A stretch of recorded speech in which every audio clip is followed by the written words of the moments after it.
নমস্কাৰ সকলোকে লহৰ কৃষ্ণলৈ স্বাগতম জনাইছোঁ। আজি সপ্তম শ্ৰেণীৰ সপ্তমহ পাঠঃ অলসু বালহ পাঠটিৰ প্ৰশ্নোত্তৰ দিয়া হৈছে। ভিডিঅ'টি আৰম্ভণিৰ পৰা শেষলৈকে চাবা আৰু লাইক কমেণ্ট কৰি কেনেকুৱা লাগিছে জনাবা।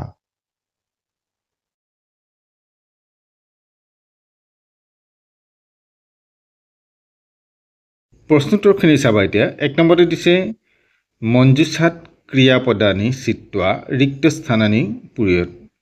বন্ধনীৰ ভিতৰত কিছুমান ক্ৰিয়াপদ দিয়া হৈছে। আচিত, অকৰুত, অগস্যত, অপস্যত, কিৰ, অকথয়ত, অচিন্তয়ত, অয়স্যত।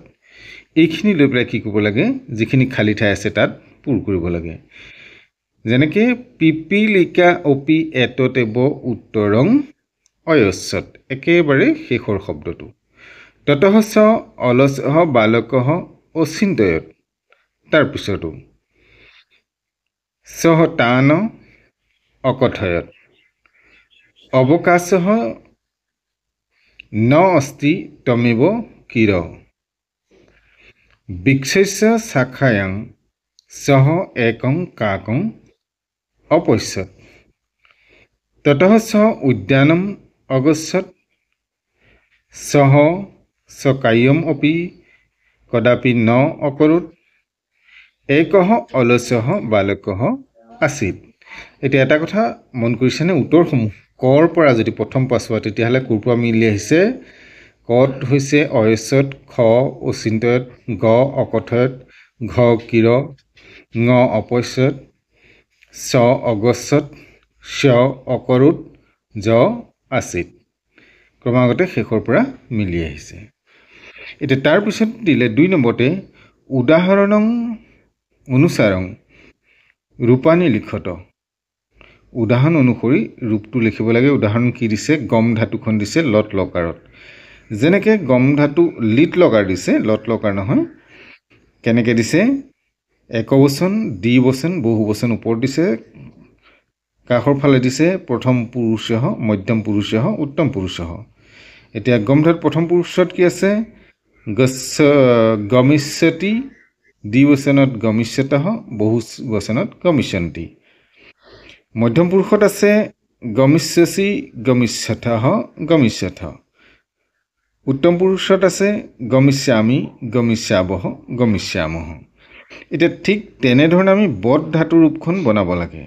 তেতিয়া বদ ধাতুৰ প্ৰথমতে কি হ'ব? বদিষ্যতি। গম ধাতুৰ গতে আমি মিলাই লিখিম বদিষ্যতি, বদিষ্যতঃ, বদিষ্যন্তি। মধ্যম পুৰুষত বদিষ্যসি, বদিষ্যথঃ, বদিষ্যথ। উত্তম পুৰুষত বদিষ্যামি, বদিষ্যাবহ, বদিষ্যামহ। এটা কথা মন কৰিবা, গম ধাতুৰ লিট লকাৰৰ চোৱা ক'ত ক'ত বিসৰ্গ আছে। যে দ্বিবচনত প্ৰথম পুৰুষ আৰু মধ্যম পুৰুষ, উত্তম পুৰুষ, এই তিনিওটাতে বিসৰ্গ আছে। আনহাতে আৰু উত্তম পুৰুষৰ বহুবচনত বিসৰ্গ আছে। গতিকে সেই বিসৰ্গকেইটা তুমি লিট ধাতু, লিটত যিকোনো ধাতুৰ ওপৰত লিটৰ ভাগটো যেতিয়া লিখিবা, সেই একেটা স্থানতে বিসৰ্গকেইটা ব্যৱহাৰ কৰিবা। ইয়াৰ পিছতে আহিলে প্ৰশ্নোত্তৰ এক পদেন উত্তৰানি লিখত। এটা পদত, এটা শব্দৰ উত্তৰ। কিদিশঃ একঃ বালকঃ আছিত। উত্তৰ অলসঃ। সহ একদা কদা অচিন্তয়ত, একদা। ততঃ সহ কুত্ৰ অগচ্ছত, উদ্যানম। কুত্ৰ একঃ অপি জনঃ ন আছিত, উদ্যানে। একস্য বৃক্ষস্য শাখায়াং সহ কম অপশ্যত, উত্তৰ কি হ'ব? কাকম। 4 নম্বৰ প্ৰশ্নটো হৈছে এক পদেন এক বাক্যেন উত্তৰানি লিখত। এটা বাক্যত উত্তৰ লিখিব লাগিব।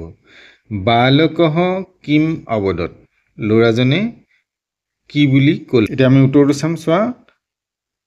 বালকঃ অবদত ভূ কাক আগস্য ময়া সহ কিৰ ইতি।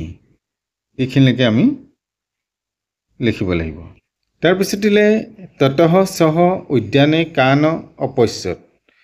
তাৰপিছত সি বাগিচাত কি দেখা পালে কাণ অপশ্যত এতিয়া এই প্ৰেগাপটোৰ প্ৰথম সাহিত্য আছে ততঃ সহ উদ্যানে কপুতান অপশ্যত কপৌ চৰাই দেখা পালে কাউৰীও দেখা পাইছিলে কিন্তু কাউৰী শব্দটো একবচনত আছিলে কপুতান বহু বচনত আছে সেইকাৰণে কপুতান থকা এই বাক্যটো লিখিব লাগিব সহ তান কিম অকথয়ত সি সিহঁতক কি ক'লে কি বুলিছে সহ তান অকথয়ত ভূমিত্যানি আগস্য কিৰামহ ভূমিত্যানি আগস্য কিৰামহ এইখিনিলৈকে হ'ব তাৰপিছত দিছে পিপিলিকা অপি কিম উত্তৰম অয়স্যত পৰুৱাবোৰে কি উত্তৰ দিলে এইটো লিখিব লাগিব তম অপৰেণ সহ কিৰ এবং পিপুলিকা অপি উত্তৰম অয়স্যত আমি উত্তৰ কি বুলি লিখিম তম অপৰেণ সহ কিৰ এবং পিপুলিকা অপি উত্তৰম অয়স্যত কহ পাঠশালাং প্ৰতিদিনং গত্বা অধ্যয়নম নকৰোত এইটো কহ শব্দটোৰ ঠাইত তোমালোকে অলস্যহ শব্দটো ব্যৱহাৰ কৰি দিবা হৈ যাব অলস্যহ বালকহ পাঠশালাং প্ৰতিদিনং গত্বা অধ্যয়নম নকৰো ইমানখিনি আছিলে শব্দাৰ্থখিনি যদিও হিন্দীত দিয়া আছে তোমালোকে অসমীয়াত মনত ৰাখিবলৈ চাবা পাঠটোৰ অনুবাদ কৰি যাওঁতে শব্দাৰ্থখিনি কৈ যোৱাই হৈছে গতিকে এইখিনি আকৌ হিন্দীত লিখিব নালাগে বা পাঠটোৰ অনুবাদখিনি ভাল ধৰণে মনত ৰাখিলে হ'ব কদাপি কেতিয়াবা সম্যক কিৰ ইয়াপৈশ্যামহ মকৰন্দহ তৰ্হি পিপিলিকা মহাৰিপুঃ কৃত্বায়ম গতিকে আজিলৈ ইমানতে সামৰিছোঁ পৰৱৰ্তী পাঠ লৈ তোমালোকৰ মাজলৈ আহিম চেনেলটো চাই থাকিবা আৰু চেনেলটোত যদি নতুন এবাৰ ছাবস্ক্ৰাইব কৰি বেল আইকনটো প্ৰেছ কৰিলে পৰৱৰ্তী পাঠসমূহ লগে লগে লাভ কৰিবা আমাৰ পৰৱৰ্তী পাঠ আছে বীৰ সুভাষ